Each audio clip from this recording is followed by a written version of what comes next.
Praise the Lord. आप सबों को मेरा जय मसीह की।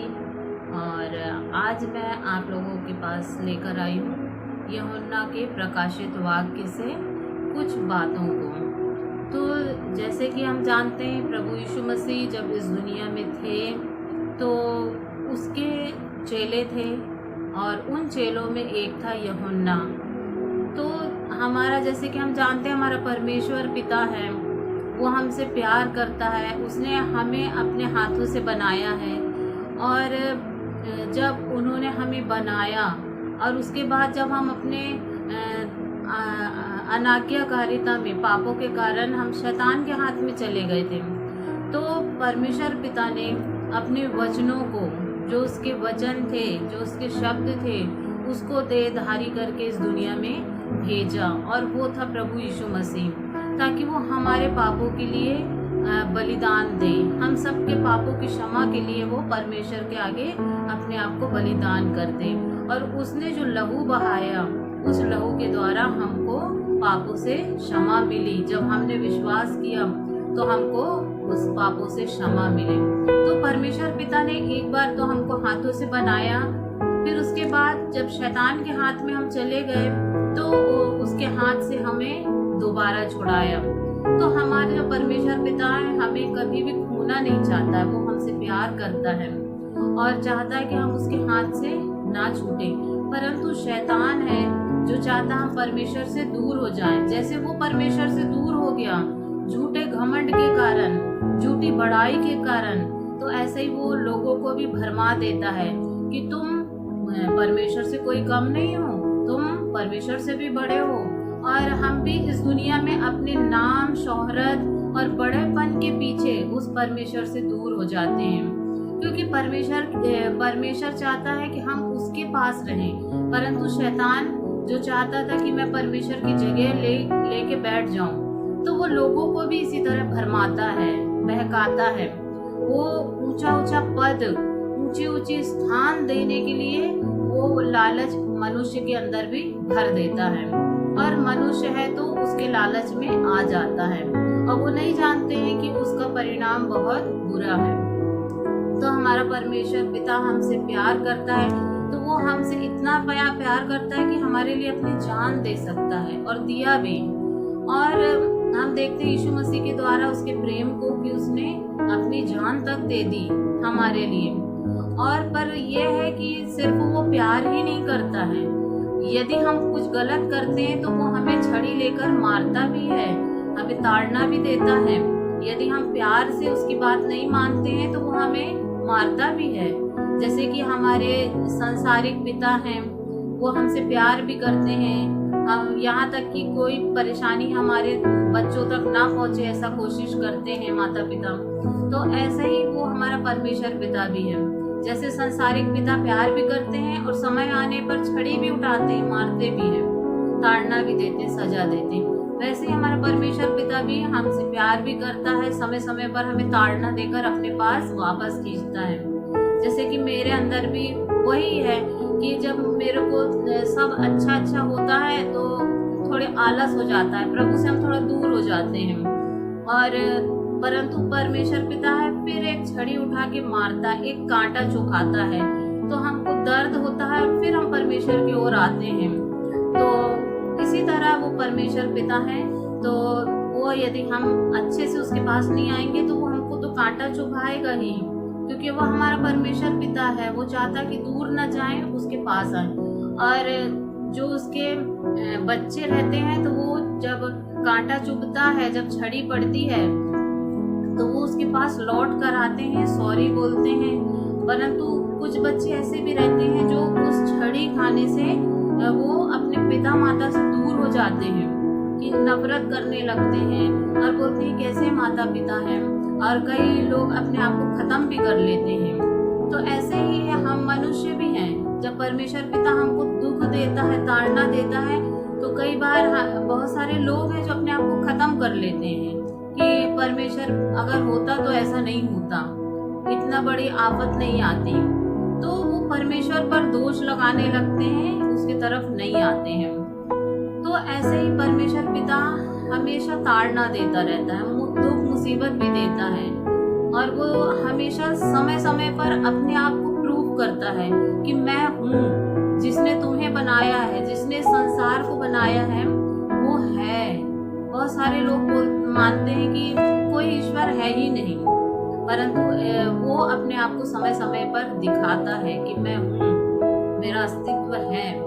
तो ऐसे ही हम देखते हैं कि जो यूहन्ना था, यीशु मसीह का चेला था, जब वो यीशु मसीह के वचनों को लोगों को सुनाते थे, उनके चेले, और तो वचन के कारण और जो यीशु मसीह की गवाही देते थे कि हाँ, हम यीशु मसीह के चेले, हम उसके साथ रहे हैं, वो सचमुच में मरा और तीसरे दिन जी भी उठा है। तो जब इस बात की गवाही लेके ये जगह जगह जाते हैं, तो जो उस समय था, तो लोगों ने बहुत इन गवाही के कारण और वचन के कारण इन लोगों को ताड़ना दी, इनको मार डाला, सारे चेलों को।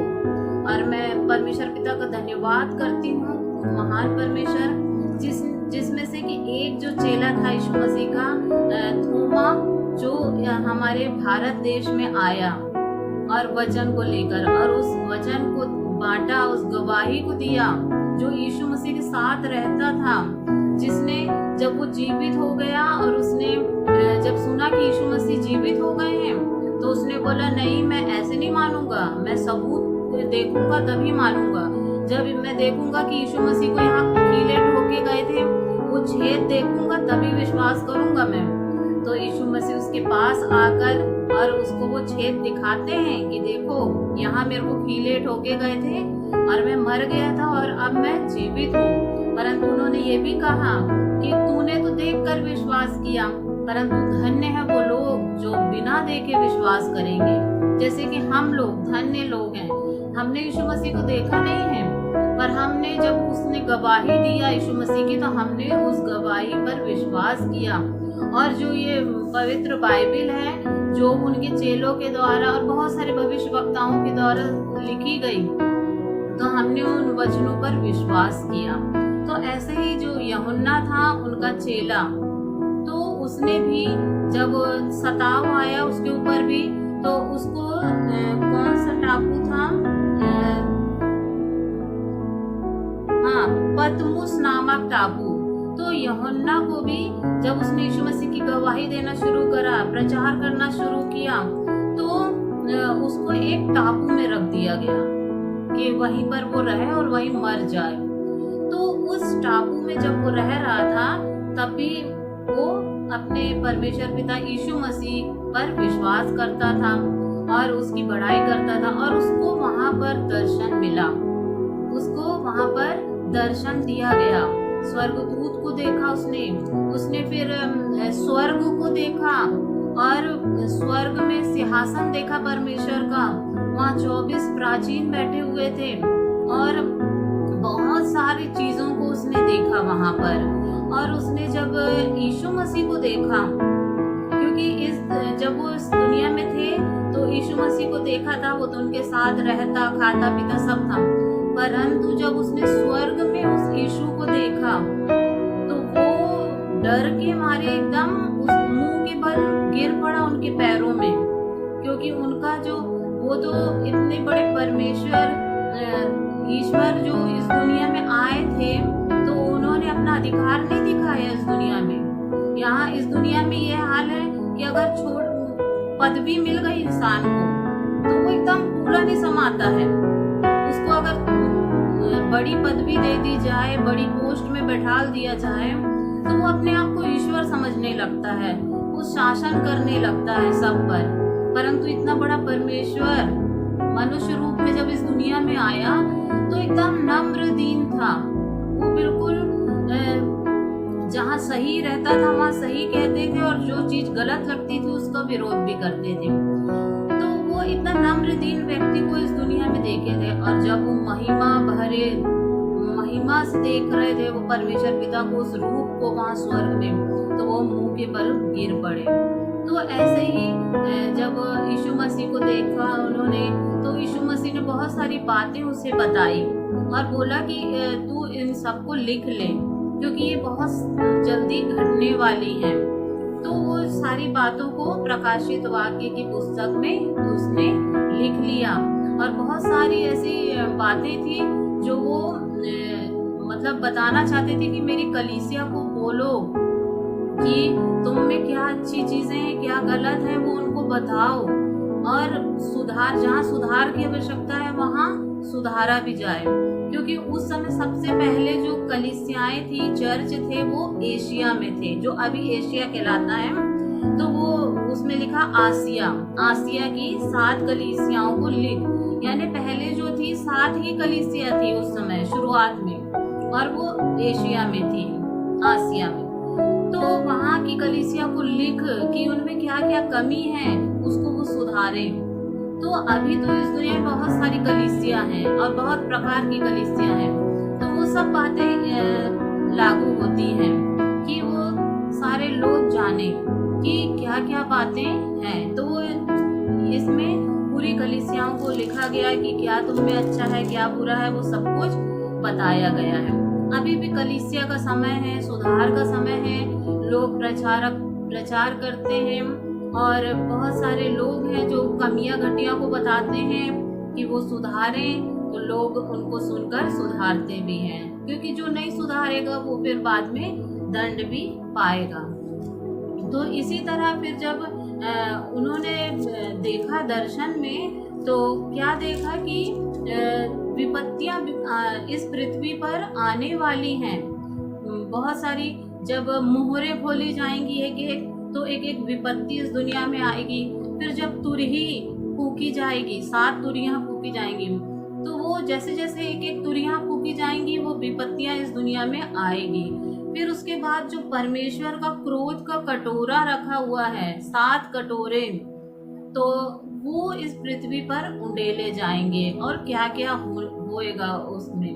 तो ये सब बातें यूहन्ना को बताया गया, यीशु मसीह ने उसे बताया और उसने इस पुस्तक में लिख ली।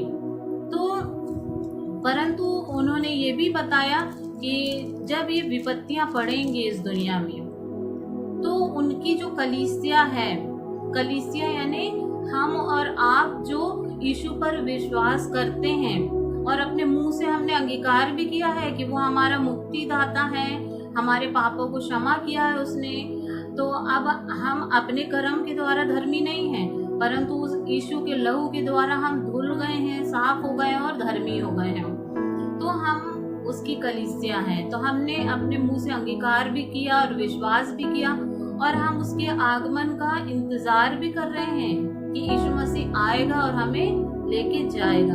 तो जो ऐसे लोग हैं जो उस पर विश्वास करने वाले हैं, जो उसका रास्ता देख रहे हैं, तो वो आसमान में आएगा, और सारे लोग जो उसके विश्वासी लोग हैं वो बादलों में चले जाएंगे। और अगर इंतजार करते करते हम मर भी गए तो कोई बात नहीं, कब्र से जिंदा होकर वो लोग जाएंगे, क्योंकि वहां स्वर्ग में आत्मा जाएगी, शरीर नहीं। तो हम सब जो है उसके विश्वासी वो बदल जाएंगे।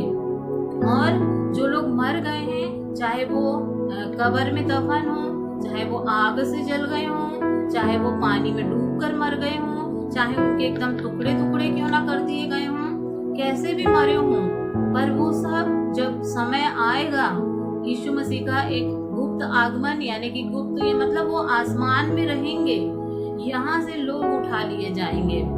जो मर भी गए हैं वो भी जिंदा हो जाएंगे, और जो लोग जीवित हैं तो वो भी उठा लिए जाएंगे, और सारे लोगों को यीशु मसीह स्वर्ग लेकर जाएंगे, और पूरे 7 साल वहां पर यीशु मसीह के साथ स्वर्ग में रहेंगे। वो लोग जो यहाँ कष्ट झेले हैं पर यीशु के प्रति विश्वास योग रहे हैं, वो लोग उठा लिए जाएंगे, और वहां पर उसके साथ 7 साल आराम से रहेंगे। परंतु बाकी के लोग यही छूट जाएंगे, क्योंकि वचन कहता है कि यदि 2 जन चक्की पीसती होंगी, 2 महिलाएं, तो एक ले ली जाएगी और एक रह जाएगी। 2 लोग सोते होंगे, एक ले लिया जाएगा, एक छोड़ दिया जाएगा। यानी सारे लोग नहीं जाएंगे, सिर्फ वही लोग जाएंगे जो यीशु मसीह पर विश्वास करते हैं और उसके उन्होंने गवाही भी दी है उस चीज की, वो लोग उठा लिए जाएंगे। और यहाँ पर बाकी लोग छूट जाएंगे। तो यहाँ जो इस दुनिया में बाकी लोग छूट जाएंगे वो दो तरह के लोग होंगे। एक तो वो लोग होंगे जो यीशु मसीह का वचन सुना है, कहीं ना कहीं से उन्होंने सुना है, परंतु उस पर विश्वास नहीं किया है, उसकी हंसी उड़ाई है और लोगों को सुन के मारा पीटा, उसका अपमान किया है। तो ऐसे लोग हैं जो सुनते तो हैं पर विश्वास नहीं करते हैं, वो लोग यहाँ पर रह जाएंगे। फिर दूसरे वो लोग हैं जो यीशु मसीह पर विश्वास तो किए और सब कुछ किए, और वो ऐसे लोग होंगे जो विश्वास किए कि यीशु मसीह है हमारा मुक्तिदाता और ये वो सब है, और उसके साथ भी कुछ समय तक चले, परंतु जब उसके ऊपर मुसीबत आई, सताव आया, तो उन्होंने यीशु को छोड़ दिया। क्योंकि बहुत सारे लोग लालच में भी आते हैं, वो सोचते हैं कि अगर हम यीशु मसीह के उसमें आ जाएंगे विश्वास में तो हमको बहुत आशीष मिलेगी, बहुत अच्छा घर बंगला गाड़ी और बहुत अच्छा सब कुछ मिलेगा, हम भी अच्छे भले चंगे रहेंगे। तो ऐसा सब गलत चीजें सोचते हैं कई लोग और लालच में आते हैं। तो जो लोग लालच में आएंगे तो जब दुख मुसीबत उन पर पड़ेगा तो वो भाग भी जाएंगे। परंतु जो लोग ये विश्वास करते हैं कि प्रभु यीशु मसीह सिर्फ हमको ये अच्छी अच्छी चीजें बस देना नहीं आया है, तो हम देखते हैं चेलों के जीवन में कितना मुसीबत आई, और भी लोग इस दुनिया में उनके जीवन में दुख मुसीबत बीमारी सब कुछ आती है। तो इसका मतलब नहीं कि हम यीशु मसीह को छोड़ दें। दाऊद हम देखते हैं अय्यूब के जीवन में कितना मुसीबत आई, उसकी पूरी धन संपत्ति चली गई, उसके बच्चे मर गए, उसकी पत्नी उसको कोसने लग गई, उसको बड़बड़ाने लग गई, परंतु उसने तब भी कहा कि परमेश्वर ने मुझे ये सब चीजें दी थी, सुख सुविधा की, मैंने एंजॉय किया खूब, परंतु अब नहीं है तो कोई बात नहीं, परमेश्वर तो मेरा वही है। तो उसने परमेश्वर को कभी उसने निंदा नहीं करी, ना उसे छोड़ा, तो परमेश्वर ने भी उसको फिर दुगना लौटाया उसको। तो ऐसा ही है कि हमें किसी लालच से यीशु को नहीं अपनाना, हमें बस इसलिए अपनाना है कि हमको वही एक है जो हमें दूसरी मृत्यु से बचा सकता है। एक मृत्यु तो ये होगी कि हाँ, एक जो इंसान आया इस दुनिया में तो वो मरेगा ही, परंतु एक मरने के बाद भी जो एक अनंत जीवन है तो वो उससे बचाएगा हमको यीशु, और अनंत मृत्यु से हमको बचाएगा और अनंत जीवन में पहुंचाएगा। बस यही है। तो उसने ये देखा कि 7 जो मोहरों की विपत्ति है तो वो बताई गई कि कौन कौन सी विपत्ति इस दुनिया में आएगी। जब सारे जो लोग हैं रैप्चर में चले जाएंगे, ऊपर उठा लिए जाएंगे यीशु के साथ, और उनको पदवी दी गई है कलीसिया की, उनको दुल्हन की पदवी दी गई है। जैसे दूल्हा आके अपनी दुल्हन को ले जाता है, तो वैसे ही जो उसके विश्वासी लोग हैं उसकी दुल्हन के समान है, जो वो आएगा और लेके चला जाएगा। तो बहुत सारे लोग हैं गलत विचार भी सोचते हैं कि ये कैसा दूल्हा दुल्हन वाली बातें हो रही हैं, परंतु ये एक उपमा की तरह है। जैसे यीशु मसीह भी है तो उनको बेटा कहा गया है, तो इस बात की भी कई लोग बहुत हंसी उड़ाते हैं कि ये बाप बेटे हैं, परमेश्वर तो एक होता है, फिर ये बाप बेटे वाला रिश्ता कहाँ से आ गया। तो ऐसा नहीं है कि वो परमेश्वर पिता की एक पत्नी है और उनका बेटा यीशु मसीह है, ऐसा नहीं है बिल्कुल। वो उनका परमेश्वर के अंदर से ही निकला हुआ शब्द है जो शरीर धारण करके इस दुनिया में आया था, तो उनको बेटे की उपमा दी गई, बेटा कहा गया।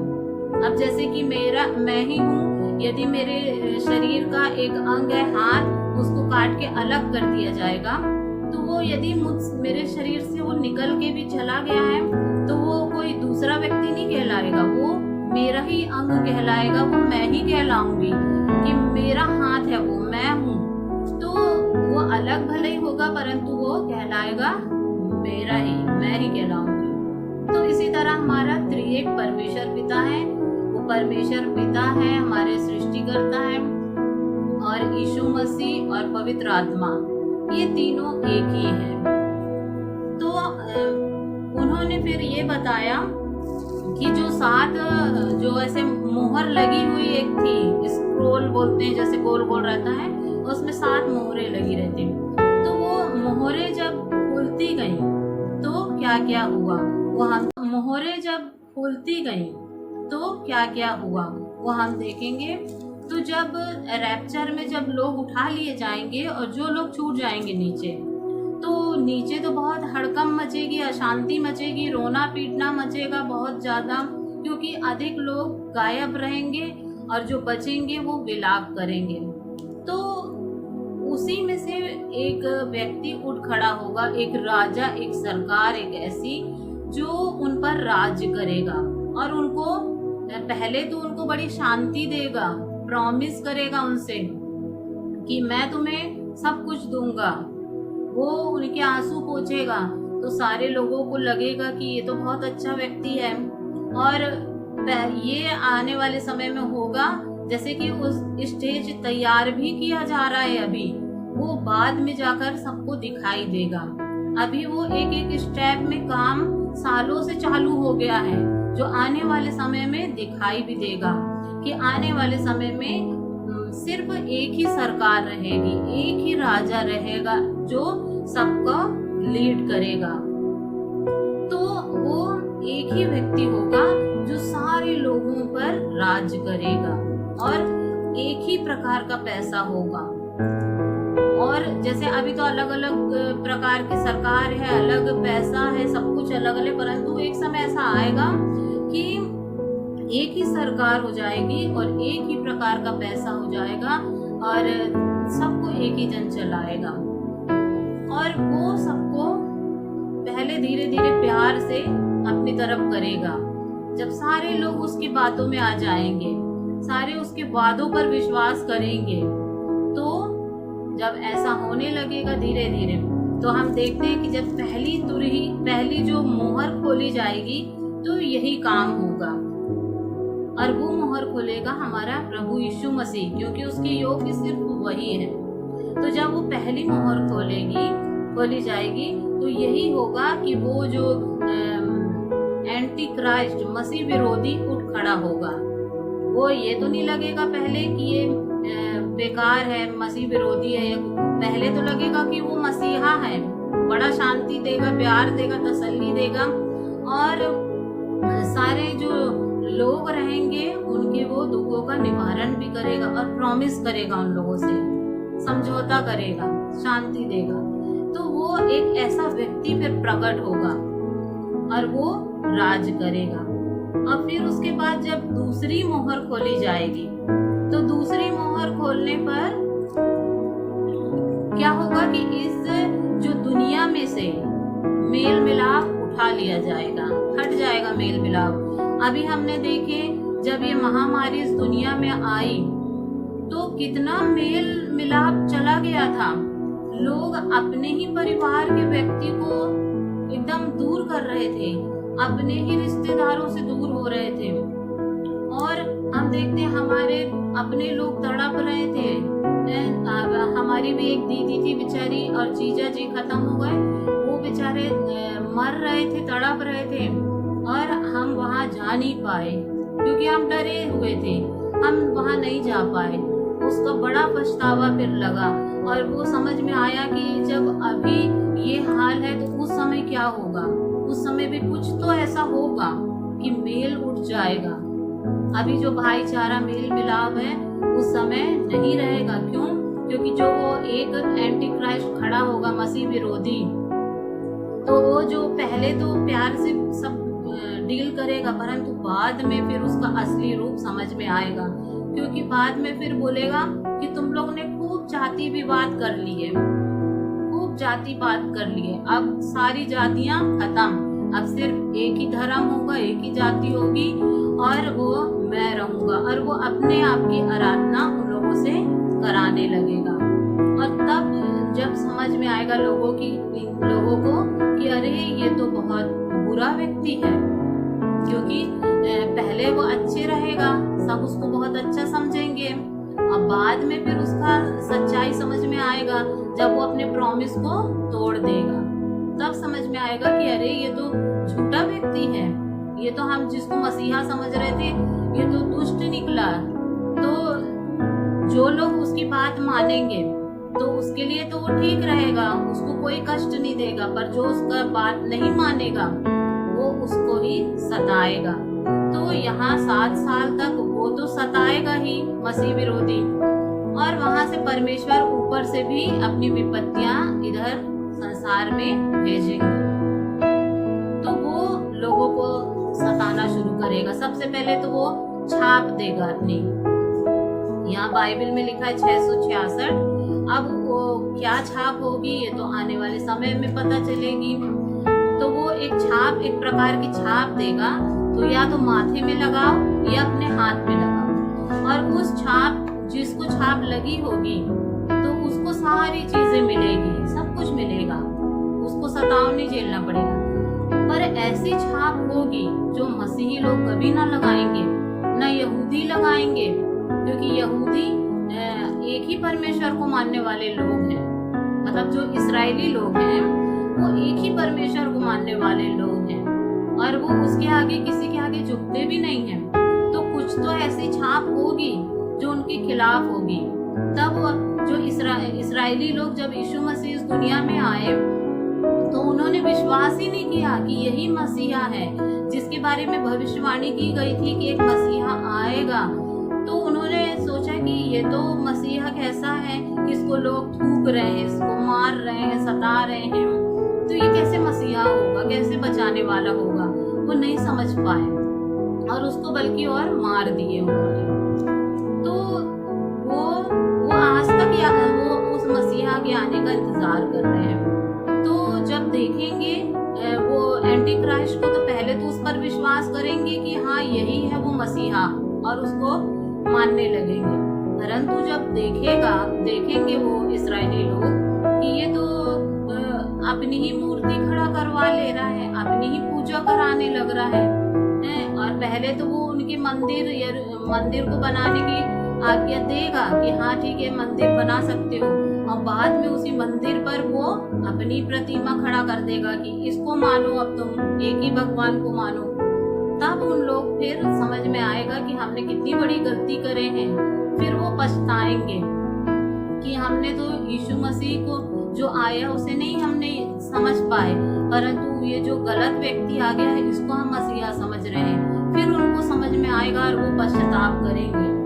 तो इस तरह तो पहली मोहर में ये सब होगा। फिर दूसरे में मेल मिलाप उठा लिया जाएगा और लोग एक दूसरे को वध करेंगे, मारेंगे, पीटेंगे।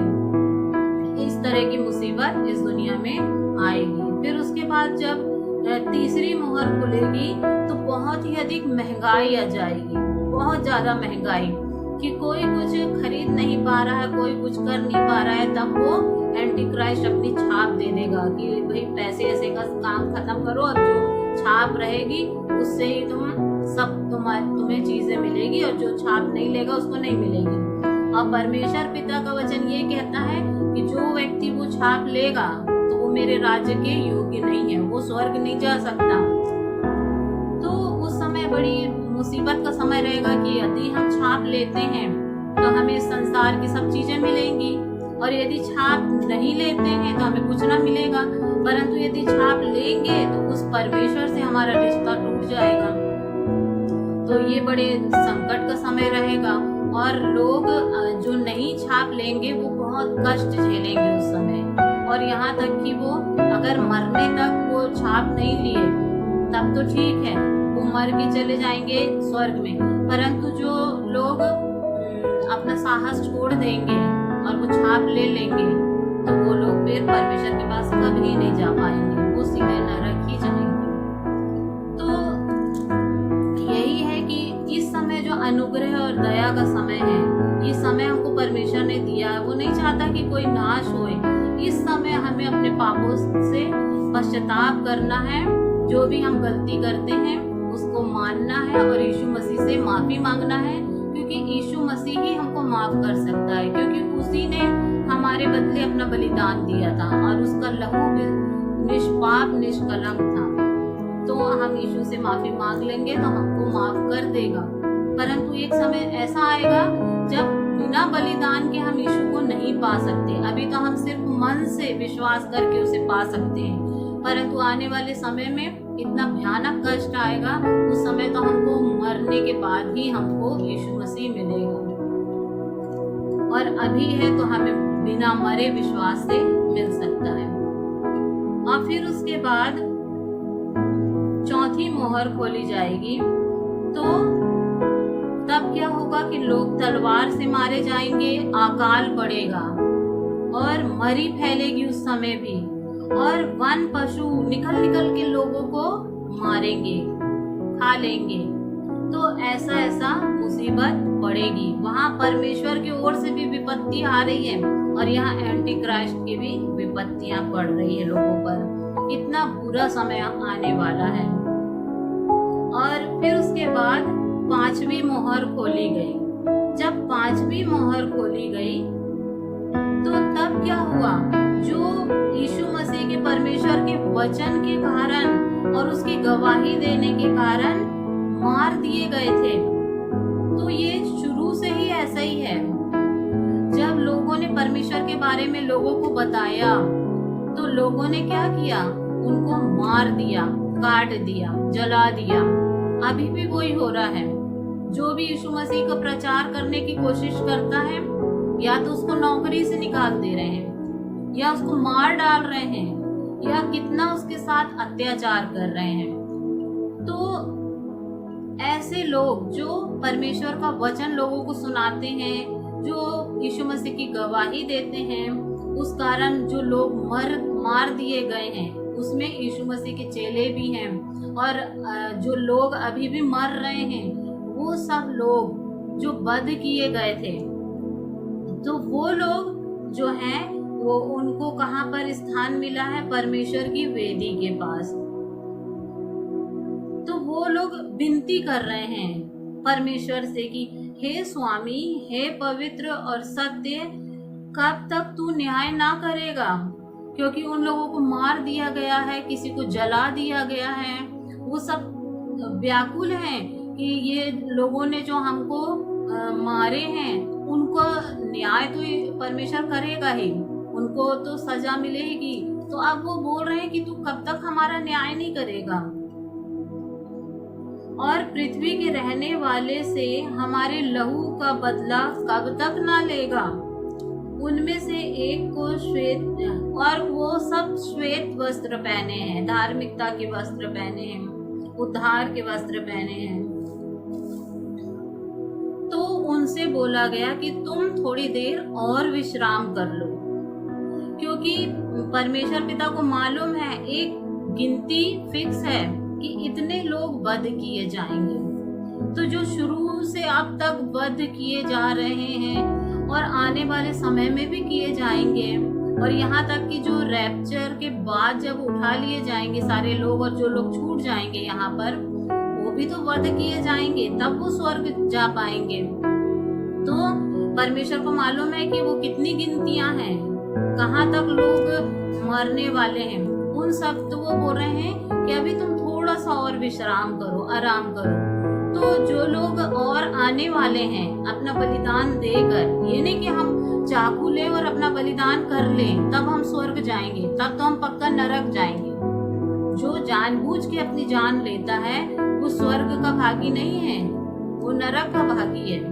तो वध का मतलब कि हमने प्रचार किया, हमने यीशु की गवाही दिया और हमको मार दिया गया, ऐसे लोग, तो उनकी गिनती परमेश्वर पिता को मालूम है। तो वो बोल रहा है कि अभी थोड़ा ठहर जाओ, उनको भी आ जाने दो इधर, तो तब तक का आराम करो जब तक तुम्हारे संगी दास भाई और यहाँ ना आ जाए। तो ये प्रार्थना होगी। और ये फिर उसके बाद जब छठवीं मोहर खोली गई, तब क्या हुआ कि बहुत बड़ा भूकंप हुआ, और जो सूर्य है वो कंबल के समान काला हो गया, और जो चंद्रमा है वो लहू के समान लाल हो गया। तो अभी तो हम छोटी छोटी झलक देख रहे हैं कि कभी वो चंद्रमा लाल हो जा रहा है, कभी कुछ, अभी हम देख लिए हैं हमने ये सब। तो वो आने वाले समय में ऐसा ही होगा कि जो सूर्य है वो काला हो जाएगा और जो चंद्रमा है वो लहू के समान लाल हो जाएगा।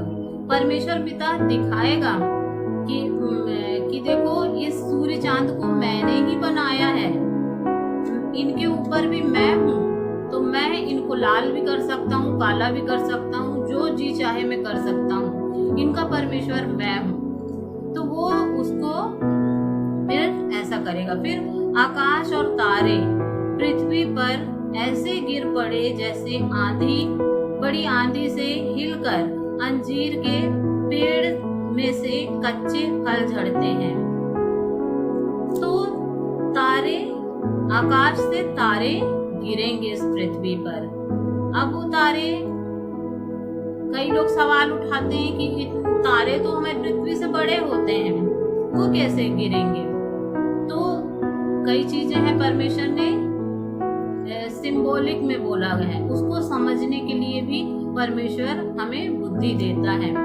वो हर किसी के बात ये समझ में नहीं आता है कि वो तारे क्या हो सकते हैं, क्योंकि आकाश में तो शैतान भी रहते हैं, वो भी हैं एक तारे जो गिराए गए थे। तो ये जो तारे हैं वो गिराए जाएंगे, एकदम झड़ेंगे जैसे फल गिरता है। और जो आकाश है वो जैसे पत्र को कैसे लपेट देते हैं ऐसे करके, तो ऐसे ही वो भी लिपट जाएगा, लपेट दिया जाएगा, सरक जाएगा। और जो हर एक पहाड़ और टापू, जितने भी पहाड़ अभी दिख रहे हैं हमको, टापू दिख रहे हैं, तो वो सब पहाड़ जो है, टापू है, अपने जगह से हट जाएंगे, टल जाएंगे। और फिर उसके बाद जब इतनी बड़ी बड़ी मुसीबतें लोग देखेंगे, तब हम देखते हैं कि लिखा है कि पृथ्वी के जो राजा और प्रधान और सरदार और धनवान सामर्थी लोग, यानी बड़े बड़े मंत्री लोग, बड़े बड़े राजा लोग और बड़े बड़े सरदार, धनवान लोग, बहुत बड़े बड़े, और जो शक्तिशाली लोग हैं, और वो हर एक दास और हर एक स्वतंत्र, और वो सारे लोग पहाड़ों के खो और चट्टानों में जा छिपेंगे। वो लोग जाके छिप जाएंगे पहाड़ों पर, और वो कहेंगे कि हम पर गिर पड़ो। उस समय वो लोग मौत मांगेंगे कि हम पर ये पहाड़ गिर जाए, टापू गिर जाए, जानबूझ के उनके पास जाएंगे। परंतु और वो बोलेंगे कि हमें उसके मुंह से जो सिंहासन पर बैठा है और मेमने के क्रोध से छिपा ले, क्योंकि उनके प्रकोप का भयानक दिन आ पहुंचा है। अब कौन ठहर सकता है? अभी हमको परमेश्वर दया अनुग्रह कर रहा है, समय दे रहा है, और यदि हम अभी नहीं संभलेंगे तो एक समय आएगा कि वो अपनी पूरी क्रोध, जो गुस्सा वो संभाल के रखा है, रोक के रखा है, वो उस समय प्रकट होगा, और लोग फिर उस क्रोध का सामना नहीं कर पाएंगे। वो मौत तो मांगेंगे कि हमें मौत आ जाए, पर मौत नहीं आएगी। और वो बोलेंगे कि जो सिंहासन पर बैठा है परमेश्वर, और जो वो मेमना जो बलिदान हुआ था इस दुनिया में आकर, उस मेमना, तो उससे हमको बचा ले, तो वो नहीं बचेंगे, और वो मरना तो चाहेंगे पर मरेंगे भी नहीं। इस तरह वो दुख झेलेंगे। अब फिर उसके बाद जब और जो मोहर खोलना है सातवीं, तो उससे पहले जो वो देख रहा है यूहन्ना कि जो वहां पर 1,44,000 इस्राएली लोग हैं। तो एक स्वर्गदूत, परमेश्वर पिता ये बोल रहा है कि अब कोई भी, इतनी मुसीबत तो आ गई इस दुनिया में, पर अब जो हमारे इस्राएली लोग हैं, और वो लोग परमेश्वर से तो प्यार करते थे, सारे इस्राएली नहीं, उसमें से अभी तो 8-9 लाख इस्राएली हैं, परंतु उसमें से कुछ लोग हैं जो परमेश्वर को पूरी ईमानदारी से मानते हैं।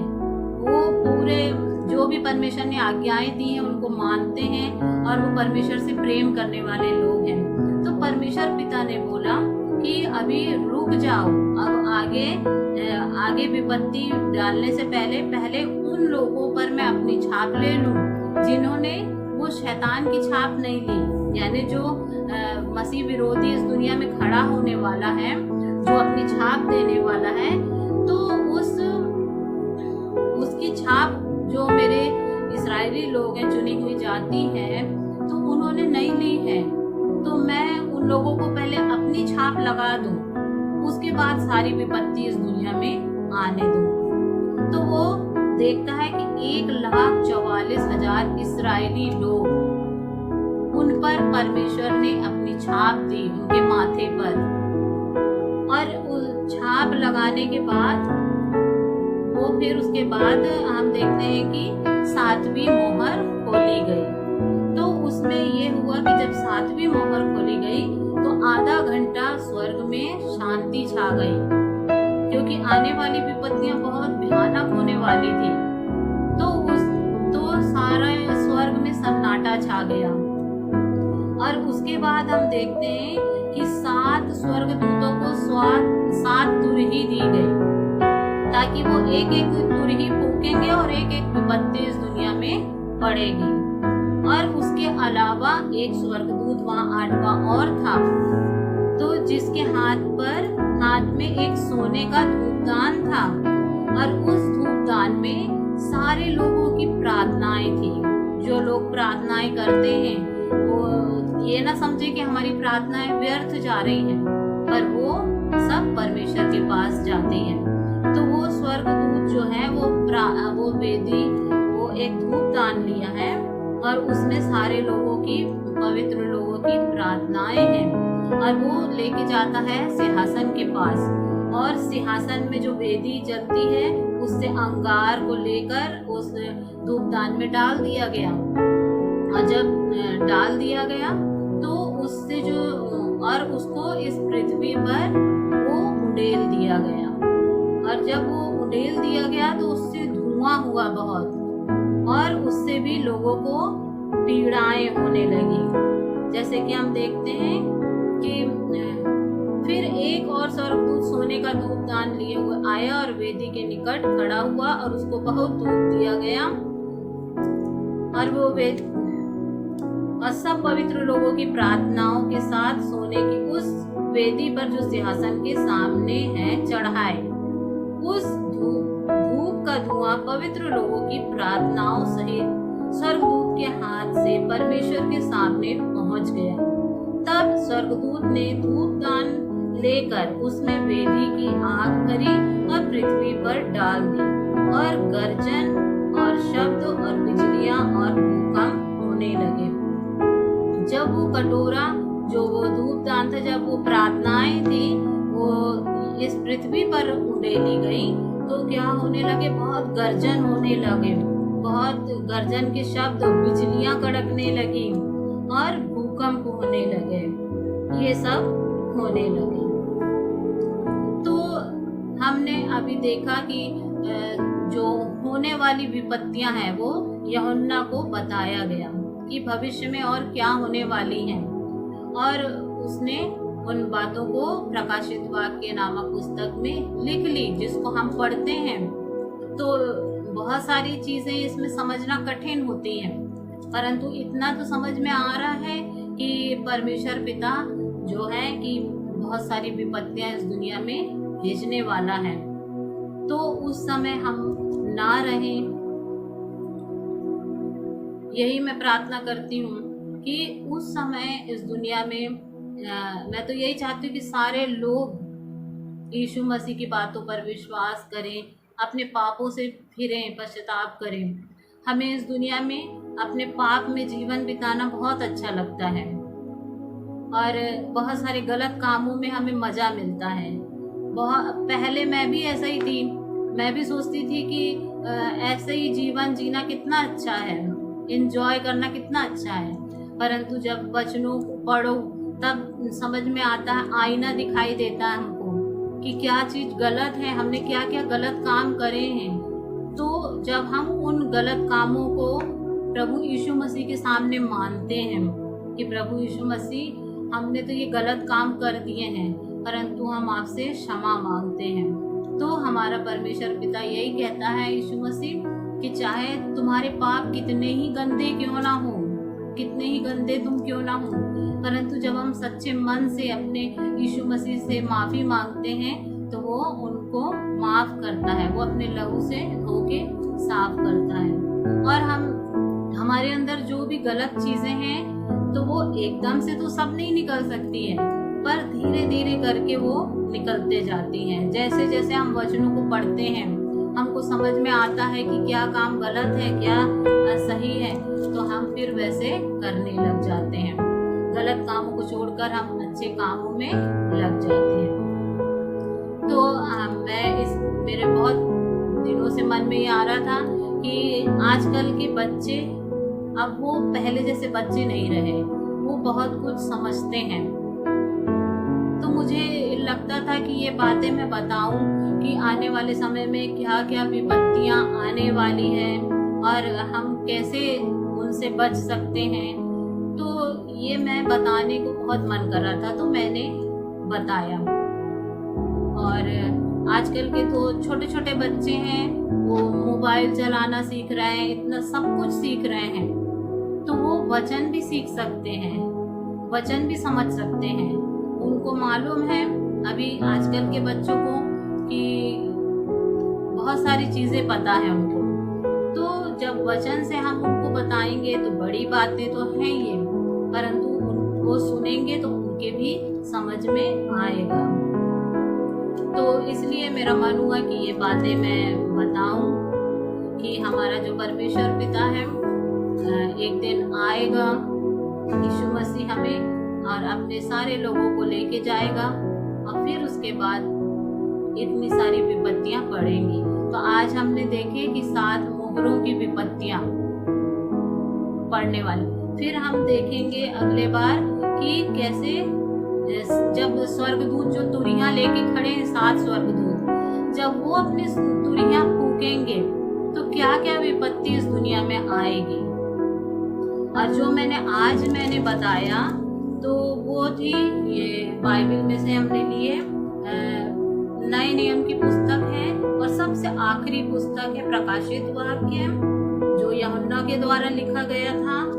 और हमने देखे थे 6वां अध्याय, उसका 6वां अध्याय में 7 मोहरें खोला जाने का वर्णन दिया है।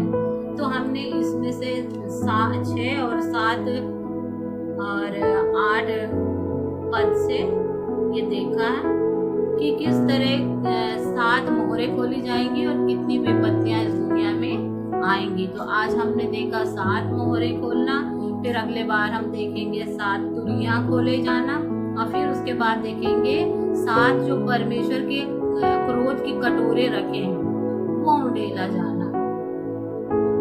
तो मैं प्रार्थना करती हूँ कि जितने भी लोग सुन रहे हैं परमेश्वर उन सब को बचाए इन मुसीबतों से। मैं तो चाहती हूँ कि कोई भी व्यक्ति ऐसी मुसीबत में ना पड़े, सारे लोग बचाए जाएं। और जो शैतान है इस संसार में, जो लोगों को भरमाए रहता है, बहकाए रहता है, उनकी आंखों में पट्टी बांधता है, परमेश्वर उनकी पट्टियों को खोले और सारे लोग अपने गलत कामों को छोड़ के और सही रास्ते पर चले। और परमेश्वर इस वचनों के द्वारा सबको बहुत आशीष दे और हमारे संडे स्कूल के सारे बच्चों को परमेश्वर बहुत आशीष दे और सुरक्षित रखे और हर एक जन को परमेश्वर अपने लहू में छुपा के रखे, सुरक्षित रखे। और जब वो आए तो हम सब उनके साथ